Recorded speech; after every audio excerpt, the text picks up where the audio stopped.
Hello. It's been a wild night. I slept so well last night that I've got one of those stiff necks where you sleep so well that you get it. So I'm in a little pain this morning. So please bear with me. Yesterday, uh, from inside the car in the parking lot of Sprouts, I read from my diaries from 1977.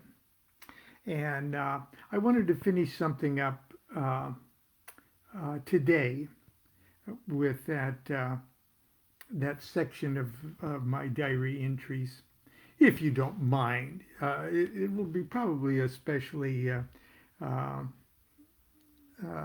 interesting or relevant to those who are interested in the magical revival of the late 20th century, which 1977 was. Not only last century, but last millennium. That's how that's how old it makes you feel. But anyway, uh, it was early in the rebirth of the OTO. Um, as a matter of fact, is the birth of the OTO after Crowley's death. And I mentioned that I was initiated in the zero degree, but just personally by Phyllis Seckler and Grady McMurtry. And they were married at the time and lived in Dublin, California. And when it was clear that Carl Germer had died, and that uh, his his wife Sasha did not inform the surviving members of the OTO of Carl's death. And then when she passed away, it was sort of an emergency situation. And, and Grady McMurtry, uh, did indeed have uh, bona fide letters of authorization, OTO, for to be activated in case of emergency. And boy, was this an emergency because they hadn't initiated anybody since Crowley's death. And but anyway, they were married and lived in Dublin, California, and decided to resurrect the OTO. Grady with his unambiguous, at least in my opinion, unambiguous authority to do so, and because of Phyllis's status as the student, or the AA connected student of Jane Wolfe, uh, Crowley's own AA student. So uh, I responded to their first little announcement when they published the Thoth Tarot at first. And uh, I traveled by bus up to Dublin, California, and met Phyllis and Grady. And I was just awed because here was these two stars. Grady had actually met with, stayed with, was initiated directly by Aleister Crowley in England. And Phyllis, who had communicated directly with Aleister Crowley and was the student of Crowley's own AA student. So these were like superstars of thelemic history, okay? And both of them initiated me. Grady on the evening of November 15th, 1975. Now, the diary entry I'm going to read you from is from 1977. Since that time, I traveled again to Dublin, California, this time also meeting with, along with Phyllis and Grady, Helen Parsons Smith, the widow of both Jack Parsons, the rocket scientist, strange angel fame, and also the widow of Wilfred Smith, the Agape Lodge OTO master, first in Vancouver, then in Hollywood. And so here's a third historic ninth degree member being part of my first degree initiation. And I was flying high. I tell you, I was just so excited to be on the ground floor of this new renaissance of the OTO and the AA. And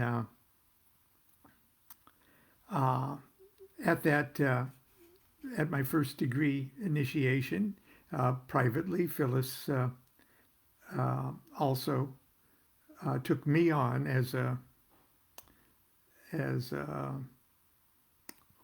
AA student under her. I was either at that same meeting or one a little later, so don't quote me on the dates on that at the moment. Anyway, then I immediately find out that Phyllis and Grady are divorcing. And like many divorces, it is bitter and it is ugly. And they split up. Grady leaves and moves to Berkeley, and I am just absolutely heartbroken. By now, Constance is also a 0 degree Minerval, and there's been a handful of people now after me. There's been a handful of people, other people initiated in Minerval degree too, including a couple of people that I helped introduce. But anyway, just like you would expect, both of these people felt empowered and authorized to continue their work. Phyllis's work in teachings, which was one of her focus, and Grady with the resurrection of a bona fide, in-your-face, in Malkuth, on the physical plane, magical order of an elaborate and complex structure. And of course, both of them were anxious for me to support their cause. Now, I wasn't prepared to, well, anyway, my thoughts, I've revisited my thoughts in my own words in this diary here. So this is what I want to read for you today, so you can see. Now remember, in May of 1977, there was no Grand Lodge, okay? There was just Phyllis and Grady initiating people personally, privately. There wasn't a lodge or an electoral college or a grand tribunal or any of it, because there just wasn't any members. There was me and Phyllis and Helen Parsons Smith and Grady and the people that had come in after me, okay? And Mildred Burlingame, I think, perhaps was still alive from the old Agape Lodge day. But it was just this tiny group of individuals that were initiated by Phyllis and Grady in a home setting. So, with that set up, here's my diary entry of Thursday, May 5th, 1977. 4 a.m., got up, coffee. 4:30 a.m., I did the ritual of the mark of the beast and the lesser ritual of the pentagram.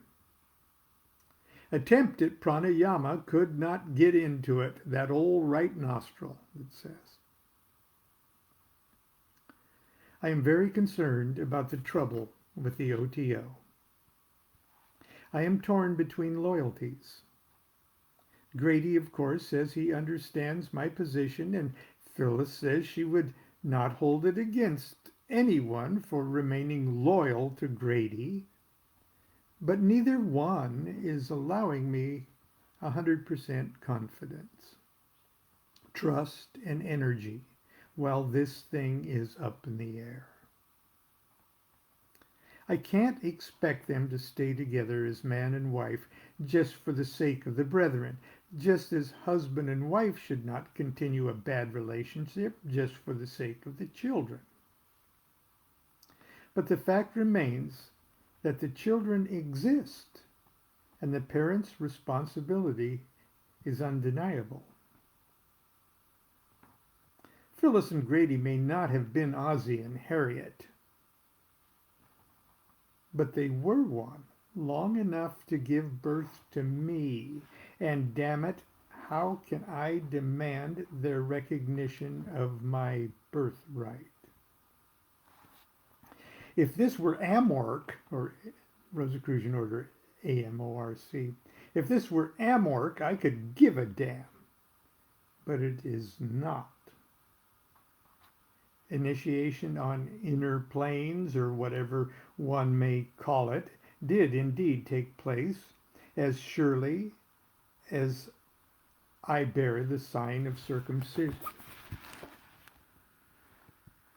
Let them say, quote, "What does the outer order matter when initiation is within?" Unquote. True, but Ator Malkuth.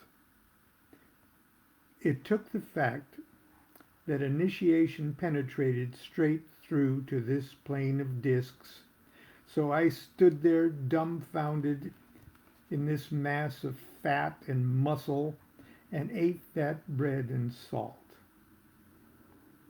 Quote, I the mother, unquote, Phyllis vouched in the first degree. Yes, I admit the OTO is a fairy tale. So is the Master Therian, the Book of the Law, the Aeon of Horus, the AA, and myself, magic, alchemy, meditation, pranayama, mantras, adoration, all fairy tales. But to me, these fairy tales form the archetype of my own liberation, and I won't give them up because my parents are squabbling. So mote it be. Perhaps the answer will have to be the formation of our own lodge here. And pretending the split up north does not exist. Perhaps Phyllis and Grady could each bite the bullet long enough to initiate our members, or at least support our work, much like a Grand Lodge would. Phyllis's instructions could continue, and I could, as much as physically possible, support and assist both their lodges. Time will tell. I'm no prize. Am I being so presumptuous as to think I could handle such a thing? Who am I in the first degree to think that they would even consider such things? I'm no dummy, true. I have a basic idea of the knowledge of the upper degrees. My yoga and magic practices are rewarding and improving daily. I love the OTO as if it was a continual thread in my incarnations. I hate the possibility of advancement being a reward for personal loyalty or preference. If this is the game I must play, even to remain in the order, then I must do it in such a way that my karmic debts are a minimum. I must walk the way of the Tao. Grady wanted me to arbitrate a peace. Phyllis wants to tie him hand and foot. I think when it comes right down to it, Grady would do most anything to get her off his back,